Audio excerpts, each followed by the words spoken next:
সালামু আলাইকুম। পুরান ঢাকার ন্যাশনাল মেডিকেল কলেজ ইনস্টিটিউট হাসপাতালে যাত্রাবাড়ির ডক্টর মাহবুবুর রহমান মোল্লা কলেজের শিক্ষার্থী অভিজিৎ হাওলাদার ভুল চিকিৎসায় মারা গেছেন বলে অভিযোগ তুলেছেন তার সহপাঠীরা। তাদের দাবি, অভিজিতের মৃত্যুর 10,000 টাকা দিয়ে ঘটনাটি ধামাচাপা দেওয়ার চেষ্টা হয়েছে। বিক্ষুব্ধ শিক্ষার্থীরা এজন্য হাসপাতালে ভাঙচুরও চালিয়েছেন। রোববার দুপুর 1:15টার দিকে এ ঘটনা ঘটে। এ সময় ডক্টর মাহবুবুর রহমান মোল্লা কলেজ, দনিয়া কলেজ সহ আশেপাশের কয়েকটি প্রতিষ্ঠানের হাজারো শিক্ষার্থী হাসপাতালের সামনে জড়ো হন। তারা স্লোগান দিয়ে হাসপাতালের নাম ফলক ও গেট ভাঙচুর করেন।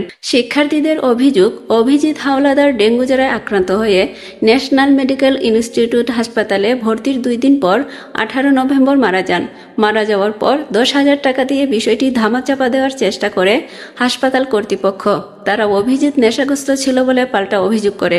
ঘটনার 2 দিন পর শিক্ষার্থীরা প্রতিবাদ জানাতে আসলে কবি নজরুল সরকারি কলেজ, সোহরাওয়ার্দী কলেজের শিক্ষার্থী সহ স্থানীয়রা তাদের উপর হামলা চালায় বলে অভিযোগ করেন শিক্ষার্থীরা। হামলা ও পুলিশের টিয়ার শেলে ছত্রভঙ্গ হয়ে তারা সেদিন চলে যান। ওই হামলার প্রতিবাদ জানাতে আশেপাশের কলেজের শিক্ষার্থীদের নিয়ে রোববার ন্যাশনাল মেডিকেল কলেজের সামনে আসেন অভিজিতের সহপাঠীরা। সূত্রাপুর থানার ভারপ্রাপ্ত কর্মকর্তা সাইফুল ইসলাম বাংলা নিউজকে বলেন, ডেমরার ডক্টর মাহবুবুর রহমান মোল্লা কলেজের শিক্ষার্থীরা তাদের সহপাঠী অভিজিৎ হাওলাদারের ভুল চিকিৎসায় মৃত্যুর অভিযোগ তুলে কিছু বহিরাগত এনে Dhaka national medical college institute হাসপাতালে ভাঙচুর করেছেন। তারা কবি নজরুল সরকারি কলেজ ও শহীদ সোহরাওয়ার্দী কলেজও কিছুটা ভাঙচুর করেছেন। এদের মধ্যে অনেকেই ছিল বাইরের লোক।